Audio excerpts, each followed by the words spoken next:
नमस्कार guys, so I welcome to you ground channel. तो चलिए इस वीडियो को स्टार्ट करते हैं प्रोनाउन प्रैक्टिस टेस्ट पार्ट 1 के साथ। तो वीडियो को एक बार पॉज कीजिए और क्वेश्चंस को खुद से सॉल्व कीजिए। उम्मीद करता हूं आपने क्वेश्चन सॉल्व कर लिए होंगे। तो चलिए स्टार्ट करते हैं इन क्वेश्चंस को one by one. Question number 1, all the doubts are clear between you and I. जी, तो यहाँ पे राइट आंसर है part C, you and I. यहाँ पे आएगा यू एंड मी, क्योंकि यहाँ पे जो बिटवीन है ये एक प्रेपोजिशन है और प्रेपोजिशन के बाद ऑब्जेक्टिव के साथ है। यू सब्जेक्ट और ऑब्जेक्ट दोनों का काम करता है। यहाँ पे आई नहीं आएगा, आई की जगह पे मी आएगा। ऑर्डर एकदम सही है, सेकंड पर्सन थर्ड पर्सन यहाँ पे गिवन नहीं है और फर्स्ट पर्सन। तो 2 3 1 का ऑर्डर होता है तो वो फॉलो हो रहा है। यहाँ पे आई की जगह मी आएगा। That's it. तो नेक्स्ट क्वेश्चन, ऑर्डर जो होता है 2 3 1 होता है। जिनको नहीं पता है, सेकंड पर्सन थर्ड पर्सन और फर्स्ट पर्सन ऐसे फॉलो होता है। Second person you, third person कोई भी हो सकता है, ही शी इट दे, और फर्स्ट पर्सन में आई जैसे जो होते हैं हमारे। तो चलिए देखते हैं next question. Question number 2, the front page story was about a school girl that had hurt herself while saving a child in an accident. तो यहाँ पे बात हो रही है स्कूल गर्ल की। तो स्कूल गर्ल एक लिविंग बीइंग है, तो इसके लिए यहाँ पे हु आएगा, दैट नहीं आएगा, हु आएगा। हु जो होता है वो लिविंग के लिए आता है, तो यहाँ पे दैट नहीं आएगा, यहाँ पे हु आएगा। ठीक है। Next, the last thing that the fond mother gave her only son was his blessing. तो यहाँ पे हिज नहीं आएगा, हर आएगा, क्योंकि यहाँ पे मदर की बात हो रही है और मदर के लिए हर आएगा। ठीक है। Next, it is not who I it is not I who is to blame. तो यहाँ पे आपको देखिए, यहाँ पे हु गिवन है, हु से पहले क्या आपको गिवन है, आई, आई की बात हो रही है। ठीक है। तो आई के लिए जो यहाँ पे वर्ब आएगी वो होगी एम। ठीक है। इज नहीं आएगा, एम आएगा। It is not I who am to believe, am, A M. एक बात यहाँ पे आपने नोट करनी है, जो यहाँ पे देखिए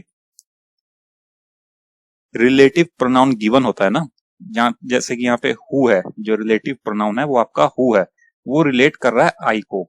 तो यहाँ पे जो हेल्पिंग वर्ब होगा वो आई के साथ वाला आएगा, तो आई के साथ एम आता है। ठीक है। तो आई एम होता है। ठीक है। तो अगर हम हु को हटा दें तो आई एम आएगा, ये नहीं आएगा I is to blame, I am to blame. ठीक है। तो ये रिलेट कर रहा है हु आई को, तो आगे आएगा I who am to blame. ये बात नोट करके रखना है आपने। ठीक है। Next, I shall avail of this opportunity to meet you there. No error. तो इसमें आएगा I shall avail। ये जो आपका avail है ना, ये अपने साथ रिफ्लेक्सिव प्रोनाउन लेता है। ये आपने बात नोट करके रखनी है। ये जो आपका avail है ये आपका रिफ्लेक्सिव प्रोनाउन लेता है। तो यहाँ पे रिफ्लेक्सिव प्रोनाउन आएगा I के अकॉर्डिंग, तो वो बनेगा माई सेल्फ। तो I shall avail myself of this opportunity। तो avail जो होगा रिफ्लेक्सिव प्रोनाउन प्लस ऑफ, इसको अपने साथ लेकर आता है। ठीक है। I shall avail of this opportunity to meet you there. कुछ वर्ड्स होते हैं जो अपने साथ रिफ्लेक्सिव प्रोनाउन, जैसे कि myself, yourself, themself, etcetera etcetera, वो लेते ही हैं। तो जैसे अवेल है, प्राउड है, अक्विट है, एडजस्ट है, तो ये आपको बुक में मिल जाएंगे। तो ये कुछ वर्ड्स होते हैं जो अपने साथ रिफ्लेक्सिव प्रोनाउन लेते ही है, इसका आपने ध्यान रखना है। तो यहाँ पे राइट आंसर है I shall avail myself of this opportunity. ऐसा इसलिए करते हैं क्योंकि ये जो वर्ड्स होते हैं ना, avail, acquit, pride, adjust, reconcile, etcetera etcetera, तो ये जो होते हैं ये वर्ब आपका ट्रांजिटिव वर्ब होता है। और ट्रांजिटिव वर्ब वो होते हैं जिनको ऑब्जेक्ट चाहिए ही चाहिए होता है, बिना ऑब्जेक्ट के वो सेंटेंस कंप्लीट नहीं होता है, मतलब उनको ऑब्जेक्ट चाहिए ही चाहिए। जैसे कि आई एट व्हाट, मतलब मैंने क्या खाया, आई एट, यहाँ पे ऑब्जेक्ट देना पड़ेगा ना, तभी पता चलेगा कि मैंने क्या खाया। बिना ऑब्जेक्ट दिए वो क्लियर नहीं होगा। तो आई एट मैंगो, आई एट एप्पल, एटसेट्रा एटसेट्रा, है ना। तो जहां पे भी कभी भी व्हाट और whom, व्हाट और whom, WHOM, इसका आंसर हमें चाहिए ही चाहिए हो तो वो ट्रांजिटिव वर्ब होती है और वहां पे ऑब्जेक्ट जो है वो चाहिए ही चाहिए होता है। जैसे कि यहाँ पे था I shall avail what, I shall avail what, तो I shall avail myself of this opportunity. आप कहेंगे कि ऑब्जेक्ट तो अपॉर्चुनिटी भी हो सकता है, बट वो अपॉर्चुनिटी जो है वो ऑफ है। ऑफ क्या है हमारा? प्रेपोजिशन, तो प्रेपोजिशन का ऑब्जेक्ट है, ठीक है। तो वो जो ऑफ है प्रेपोजिशन है, इसका ऑब्जेक्ट है अपॉर्चुनिटी, तो हमें अवेल के लिए ऑब्जेक्ट चाहिए होगा, तो वो ऑब्जेक्ट हमारा बनेगा माई सेल्फ। अगर अवेल के आगे ऑब्जेक्ट गिवन होता, अवेल के आगे ऑब्जेक्ट गिवन होता तो हमें जरूरत नहीं पड़ती। जैसे कि एक एग्जांपल मैं आपको इंजॉय के रिगार्डिंग देता हूं। इंजॉय जैसे आपका होगा I enjoyed the party, I enjoyed the party, TY। तो यहाँ पे आपका enjoyed वर्ब है, I enjoyed what? The party, ये आपके पास ऑब्जेक्ट है, तो ये सेंटेंस बिल्कुल सही है। यहाँ पे आपको माई सेल्फ लगाने की जरूरत नहीं है। बट अगर यहाँ पे आपको गिवन होता आई enjoyed in the party, I enjoyed in the party, अब इन आपका क्या है? इन आपका प्रेपोजिशन आ गया है ना, इन आपका प्रपोजिशन आ गया है। तो आई इंजॉयड, तो प्रपोजिशन के आगे जो ऑब्जेक्ट होता है वो प्रपोजिशन का ऑब्जेक्ट होता है। तो यहाँ पे आई इंजॉयड व्हाट, है ना, तो यहाँ पे आपको ऑब्जेक्ट चाहिए होगा, तो ये सेंटेंस आपका गलत होगा। तो यहाँ पे आपका जो राइट आंसर होगा वो होगा I enjoyed myself in the party. ठीक है, आशा करता हूं चीजें क्लियर होंगी। तो चलिए नेक्स्ट क्वेश्चन की ओर देखते हैं। Question number 6, put you in my position, यहाँ पे आएगा पुट योर सेल्फ। ठीक है, पुट यू क्या होता है? Put your self in my position. Next, the poor man poisoned him and his own children, तो यहाँ पे आपका एरर है पॉइजनड हिम, यहाँ पे आएगा himself. The poor man poisoned himself, खुद को जहर दिया ना, and his own children. Poison him, him कौन? वो खुद ही तो है, तो poison himself. Next, it was in 2006 that we first flew to the United States. It was in 2006 when we first flew. यहाँ टाइम की बात हो रही है, तो टाइम के लिए when का यूज होगा, ठीक है, that का नहीं होगा। यहाँ पे टाइम आपको गिवन है, तो it was in 2006 when we first flew to the United States। तो वीडियो को एक बार पॉज कीजिए और क्वेश्चंस को ट्राई कीजिए। तो चलिए टैकल करते हैं इन क्वेश्चंस को one by one. Question number 9, each of them has to understand their responsibility, तो यहाँ पे देयर नहीं आएगा, his आएगा। each of, ये जो होता है सिंगुलर आगे वर्ब लेगा और सिंगुलर ही प्रोनाउन भी लेता है।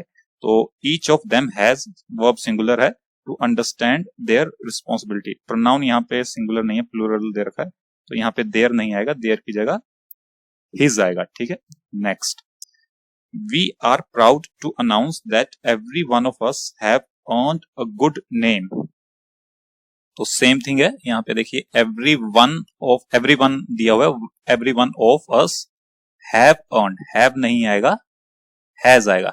Every one of us have नहीं आएगा, हैज आएगा। Every one of us has earned a good name. और यहाँ पे कुछ पॉइंट्स मैं आपको बताता हूँ, इनको नोट कीजिएगा। तो ये जो हमारे डिस्ट्रीब्यूटिव प्रोनाउंस होते हैं ना, डिस्ट्रीब्यूटेड प्रोनाउंस, जैसे ईच, ईदर, नीदर या आइदर नाइदर, जो भी आप बोलना चाहें, each, either, neither, any, none, ये जो आपके डिस्ट्रीब्यूटिव प्रोनाउंस होते हैं, यहाँ पे जो आपका हेल्पिंग वर्ब और जो प्रोनाउन होता है ना, वो सिंगल फॉर्म में आता है, वो सिंगुलर रहते हैं। ठीक है, तो बट यहाँ पे आपने जो एवरी होता है, एवरी वो प्रोनाउन नहीं होता, वो एडजेक्टिव होता है। ठीक है, एवरी जो है वो आपका एडजेक्टिव है, प्रोनाउन नहीं है। ईच जो है आपका एडजेक्टिव भी होता है और प्रोनाउन भी होता है। पहली बात ये आप नोट करके रखें। और दूसरी, जब ईच, एवरी इनके साथ ऑफ लगा हुआ आ जाता है ना, ईच ऑफ और एवरी ऑफ, मतलब एवरी वन ऑफ लिख लें या एवरी ऑफ, कोई भी चीज ऐसे में आपके पास आ जाए, तो इसके बाद जो आपका सब्जेक्ट होता है, जैसे यहाँ पे ईच ऑफ है ना, तो इसके आगे सब्जेक्ट है देम, ये आपका प्लूरल में होगा, ईच ऑफ देम। ठीक है, तो यहाँ पे आपका जो सब्जेक्ट होगा वो प्लूरल में होगा, बट जो आपकी हेल्पिंग वर्ब होगी हैज, या फिर जो आपके प्रोनाउंस होंगे वो सिंगुलर फॉर्म में होंगे। ठीक है, क्योंकि जो ईच ऑफ और एवरी वन ऑफ में क्या हो गया कि ऑफ जो है हमारा वो प्रेपोजिशन है और आगे का जो ऑब्जेक्ट है वो प्रेपोजिशन के लिए आया है, तो उससे फर्क नहीं पड़ता वो। ठीक है, तो ईच की हम बात कर रहे हैं वो सिंगुलर होते हैं, each, either, neither, any, none, ये जो है एवरी, ये सिंगुलर होते हैं, तो इसलिए इनके लिए सिंगुलर हेल्पिंग वर्ब और सिंगुलर प्रोनाउन का यूज होता है।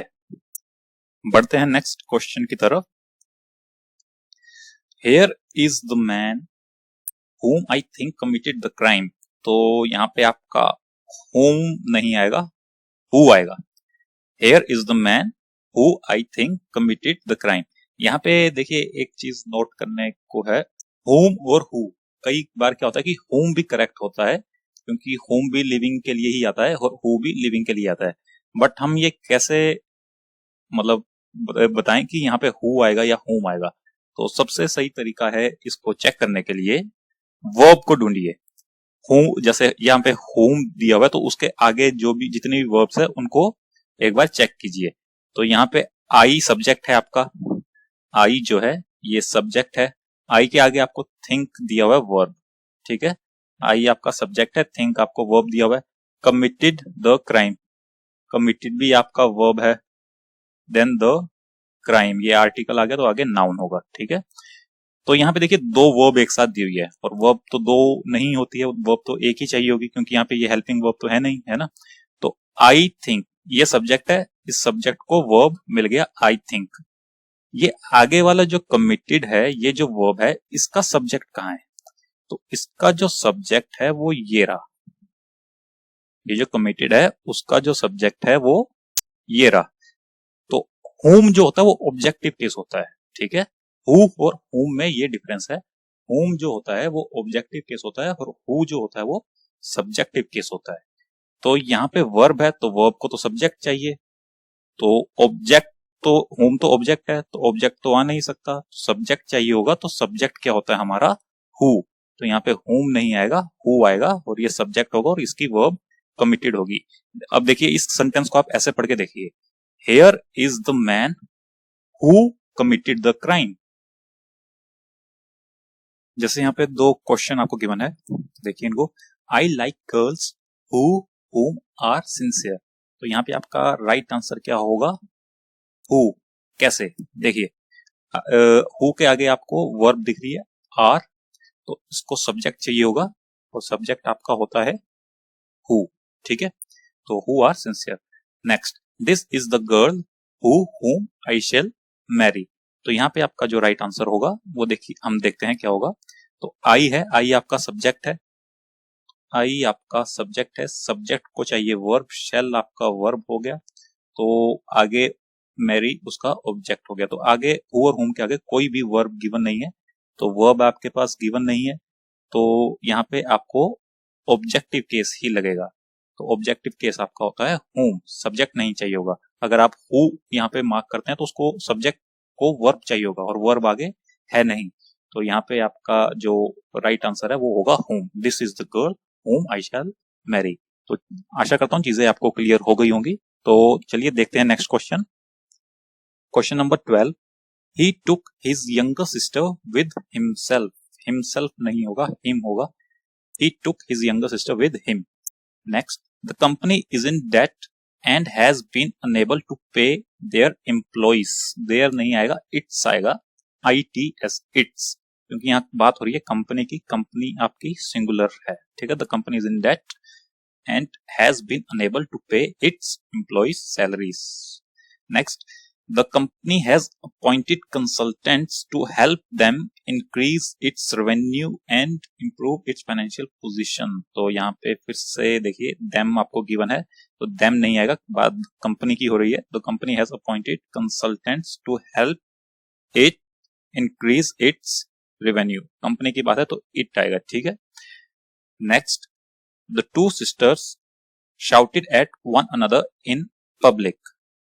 तो राइट आंसर आपका आएगा यहाँ पे at each other, one another नहीं आएगा, ईच अदर आएगा, दो लोगों की बात हो रही है, तो The two sisters shouted at each other in public. Next, we must supplement our diet with vitamins and minerals in order to keep oneself fit.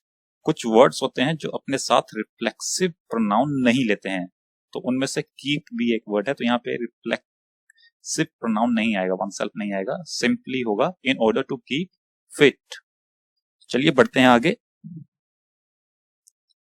तो वीडियो को एक बार पॉज कीजिए और खुद से ट्राई कीजिए। तो उम्मीद करता हूं आपने क्वेश्चन सोल्व कर लिए होंगे, तो चलिए देखते हैं इनको।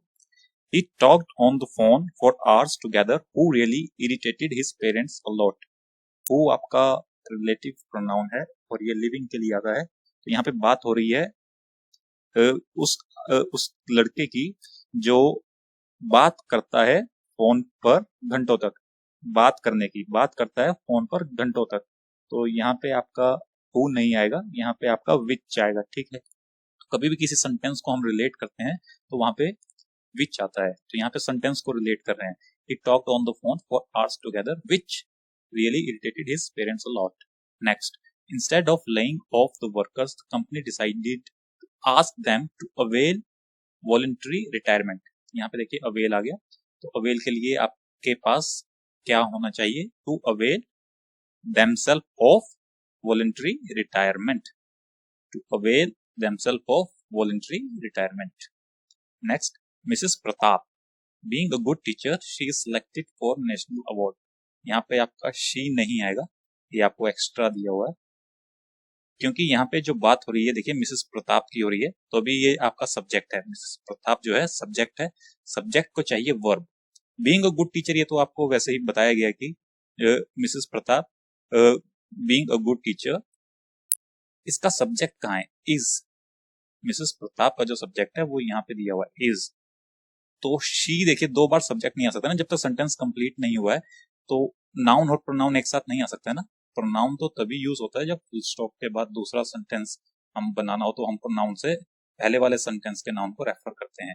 तो यहाँ पे अभी सेंटेंस कंप्लीट नहीं हुआ, बीइंग अ गुड टीचर को हटा दीजिए, तो देखिए सेंटेंस कैसा है। Mrs Pratap she is selected, ऐसा नहीं होगा ना, ऐसा होगा Mrs Pratap is selected for the national award. Next, unless two or more members object to him joining the club, यहाँ पे his आएगा, him नहीं होगा, his होगा, ठीक है। कभी भी जो gerund है, जैसे यहाँ पे gerund आपको गिवन है joining, तो gerund से पहले जो होता है possessive adjective आते हैं, ठीक है, possessive adjective आते हैं, तो यहाँ पे आपका आएगा his joining the club. Next, I was surprised and pleased when I was informed of me winning the contest. winning आपका gerund आ गया, जेरंड आईएनजी जिनके एंड में लगा होता है वो जेरंड होते हैं, ठीक है। तो विनिंग द कॉन्टेस्ट, तो इससे पहले मी नहीं आएगा, यहाँ पे माई आएगा, पॉजेसिव एडजेक्टिव आएगा। I was informed of my winning the contest. Gerund क्या होते हैं ये आपको जेरंड के चैप्टर में ज्यादा क्लियरली समझ आएगा। तो चलिए नेक्स्ट देखते हैं। Our dog may look fierce but that wouldn't hurt a fly. Dog है, डॉग के लिए इट आएगा, एनिमल के लिए हम इट का यूज करते हैं। Our dog may look fierce but it would not hurt a fly. Next, no one can challenge destiny, isn't it? तो यहाँ पे isn't it नहीं आएगा, यहाँ पे आपका आएगा can they, ठीक है, क्योंकि यहाँ पे देखिए no one की बात हो रही है, मतलब कोई भी नहीं कर सकता है, तो क्या वो कर सकता है? कोई भी एक, तो they प्रोनाउन जो होगा वो प्लूरल फॉर्म में होगा, और यहाँ पे can आपका हेल्पिंग वर्ब यहाँ पे दिया हुआ है, मोडाल वैसे ये होता है, तो यहाँ पे आएगा कैन दे, ठीक है, और वो पॉजिटिव में होगा, कैन दे, नेगेटिव में नहीं होगा। जैसे ये इजंट इट तो वैसे भी नेगेटिव में दिया हुआ है, क्योंकि आपका जो पहले स्टेटमेंट है वो नेगेटिव में है। अगर वो नेगेटिव में होता है तो आगे जो हम इंटेरोगेटिव पूछते हैं वो पॉजिटिव में होता है, अगर पीछे पॉजिटिव में दिया है तो इंटेरोगेटिव हम नेगेटिव में पूछते हैं। फॉर एग्जाम्पल जैसे हिंदी में मैं आपको बता देता हूँ, वो ये नहीं कर सकता, तो हम आगे क्वेश्चन कैसे करेंगे? क्या वो कर सकता है ना, वो ये नहीं कर सकता नेगेटिव में, क्या वह कर सकता है पॉजिटिव में पूछेंगे, फिर क्वेश्चन मार्क। अगर हम पीछे पॉजिटिव में पूछें तो आगे नेगेटिव में होगा, जैसे कि वो ये कर सकता है, क्या वे नहीं कर सकता, है ना। तो आशा करता हूँ चीजें क्लियर होगी होंगी, तो बढ़ते हैं आगे। तो वीडियो को पॉज कीजिए, क्वेश्चन को ट्राई कीजिए। तो चलिए देखते हैं इन क्वेश्चंस को one by one. I was driving under the bridge as a football hit my window. तो आपका यहाँ पे करेक्ट आंसर होगा व्हेन। एज नहीं आएगा, व्हेन आएगा, क्योंकि ये देखिए यहाँ पे टाइम की बात है। आई was driving under the bridge, जब मैं जा रहा था उसी समय, है ना, टाइम की बात हो रही है, तो टाइम के लिए व्हेन का यूज होता है, आपको पहले बताया था। आई was driving under the bridge when a football hit my window, है ना। Next, many student have passed the IIT examination. यहाँ पे हैव नहीं आएगा, हैज आएगा। मैनी, ये यहाँ पे आपने एक पॉइंट नोट करना है, मैनी अ स्टूडेंट। देखिए क्या होता है कि जैसे हम बोलते हैं मैनी स्टूडेंट्स, वो ठीक है, मैनी स्टूडेंट्स।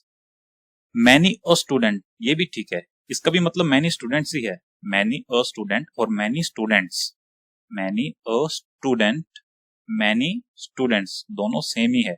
बस यहाँ पे फर्क क्या होता है, जब यहाँ पे मैनी के बाद ए अगर लगा हुआ हो, उसके आगे जो भी होगा सब्जेक्ट या हेल्पिंग वर्ब या प्रोनाउन, वो आपके सिंगुलर फॉर्म में होंगे। तो many a student, student singular में है, ठीक है। अगर स्टूडेंट्स होता तो वो भी गलत होता।